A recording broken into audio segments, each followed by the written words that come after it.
Welcome to Night Coffee Crime, where we uncover the most intriguing mysteries and chilling tales from history. In today's story, we're diving into a case that blurs the line between the supernatural and the judicial system. This is the story of the Greenbrier Ghost, a tale of love, betrayal, and a haunting that would leave its mark on American legal history. So, grab your coffee, settle in, and let's unravel this spine-tingling mystery together.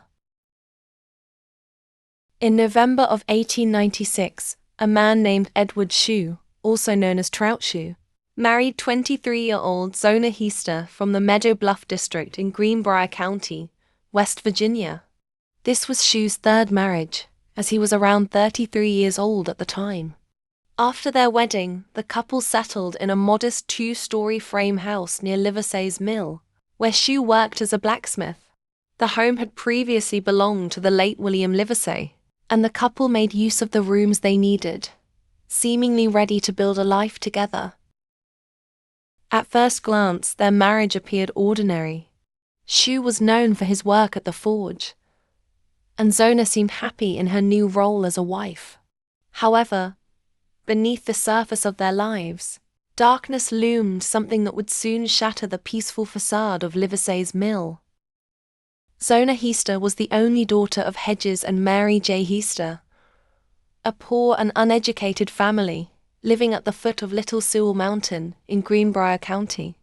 From the very beginning, Zona's mother, Mary Heaster, disapproved of her daughter's marriage to Edward Shue, who often went by the name Erasmus Stribling Trout Shue. Mary's reasons for mistrusting Shue were not entirely clear at the time. She may not have known that he already had a criminal past, including a 2-year sentence in the state penitentiary for stealing a horse. Nor was it common knowledge that he had been married twice before, both times ending unhappily. Yet, Mary Heaster's instincts told her something wasn't right about the man her daughter had chosen to marry. Despite her objections, Zona went through with the wedding, leaving Mary deeply unsettled. But as events would later show, Mary's suspicions were far more justified than anyone could have imagined. On the morning of January 22, 1897, Edward Shue left for work as usual. On his way, he stopped by a neighbor's house and asked the mother of the family if her 12-year-old son could run some errands for his wife, Zona. Shue requested the boy to visit their home, complete a few chores, and take some eggs to the store. The boy dutifully went to the Shue residence. However, upon arriving, he couldn't find the eggs and decided to knock on the door. When no one answered, he cautiously opened it and stepped inside. What he found would haunt him forever. Lying on the floor of the dining room was the lifeless body of Zona Shue. The body was lying stretched out perfectly straight with feet together, one hand lying by the side, and the other lying across the body. The head was slightly inclined to one side. The boy, shaken and terrified, ran out of the house to raise the alarm, alerting others that Mrs. Shue was dead. Dr. Knapp was summoned to the scene. After a brief and superficial examination, he concluded that she had died of heart failure. To those present, it seemed like a tragic but straightforward end to Zona's life. However, as more details began to surface, it became clear that this was far from a natural death. Zona's body was taken to her father's, about 14 miles away, where it was kept overnight before being buried the following day. It seemed like the end of a tragic story. But then something extraordinary happened. Zona's mother, Mary Heaster, claimed that her daughter appeared to her in a vision. In this eerie encounter, Zona reportedly revealed the truth about what had really happened to her. Distraught, Mary Heaster went to the county prosecuting attorney and shared her chilling account. The attorney, rather than dismissing her, listened intently and asked for names of people who might have further information about the case. This seemingly supernatural revelation was enough to spark suspicion, and a few weeks later, due to the strange conduct and odd conversations of Edward Shue, A post-mortem examination was ordered. What would be uncovered next would forever change the course of the investigation. The post-mortem examination was conducted by doctors Knapp, Rupert and McClung. The examination disclosed that the neck was dislocated between the first and second cerebral vertebrae. The ligaments were torn and ruptured. The windpipe had been crushed in at a point in front of the neck. Despite these gruesome findings, the rest of her body appeared to be in perfect health. There were no other signs of illness or injury. This stark contrast between the seemingly peaceful state of the rest of her body and the severe trauma to her neck led the doctors to revise their initial conclusion. What had originally been thought to be a natural death was now being investigated as a possible murder. Mary Heaster's claim that her daughter had appeared to her on multiple occasions was met with skepticism by many, but her account was undeniable in her mind. She explained that Zona came to her 4 times over the course of 4 consecutive nights. On the second night, Mary said Zona told her her neck was squeezed off at the first joint. Mary believed this revelation to be the truth, just as Zona had told her. When questioned by authorities, the council asked if this could have been a product of Mary's grief, a dream brought on by her distress. Mary responded firmly, "No, sir. It was no dream, for I was as wide awake as I ever was." When pressed further, she explained that her vision was not a dream, but a divine visitation. "I prayed to the Lord that she might come back and tell me what had happened, and I prayed that she might come herself and tell on him." Despite the supernatural nature of her claim, Mary's insistence on the truth of what she experienced would not go unnoticed. Her testimony became a pivotal part of the investigation, providing a chilling new perspective on Zona's death. According to Mary Heaster, Zona's spirit revealed the events leading up to her death in vivid detail.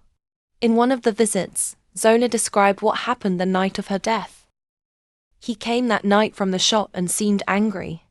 I told him supper was ready, and he began to chide because I had prepared no meat for supper, and I replied that there was plenty. There was bread and butter, applesauce, preserves, and other things that made a very good supper. And he flew mad and got up and came toward me, when I raised up and he seized each side of my head with his hands, and by a sudden wrench dislocated my neck." This horrifying account was not just a mother's grieving wish, but it seemed to reveal the truth of what had happened that fateful evening. Zona's words painted a picture of a violent and brutal act, one that had gone unnoticed by everyone, including the doctors who had initially concluded her death was from natural causes. Among the various pieces of evidence the state used to build its case against Edward Shue, several circumstances stood out as particularly suspicious, pointing to the fact that Zona's death may not have been accidental. For one, Shue had requested Dr. Knapp, after the usual resuscitation attempts, to refrain from conducting any further examination of the body. This raised eyebrows as it seemed an odd request given the circumstances. He also took an active role in preparing the body for viewing, assisting with dressing her, and in doing so put around the neck a high collar and a large veil several times folded and tied in a large bow under the chin. Yet the most unsettling detail came when witnesses observed that Zona's head seemed unusually loose upon her neck. It would flop from side to side when not supported, a clear indication that her neck had suffered a serious injury. Despite all the mounting evidence, Shue vehemently denied any wrongdoing. He staunchly protested his innocence, declaring his deep love for his wife and maintaining that he had nothing to do with her death. After deliberating for only 1 hour and 10 minutes, the jury returned to the courtroom with a verdict: murder in the first degree, as charged in the indictment. However, in a surprising turn, they recommended that the accused, Edward Shue, be punished by imprisonment rather than death. This recommendation meant that Shue would be confined to the penitentiary for the remainder of his natural life, rather than facing the death penalty. The decision was a reflection of the complexity of the case.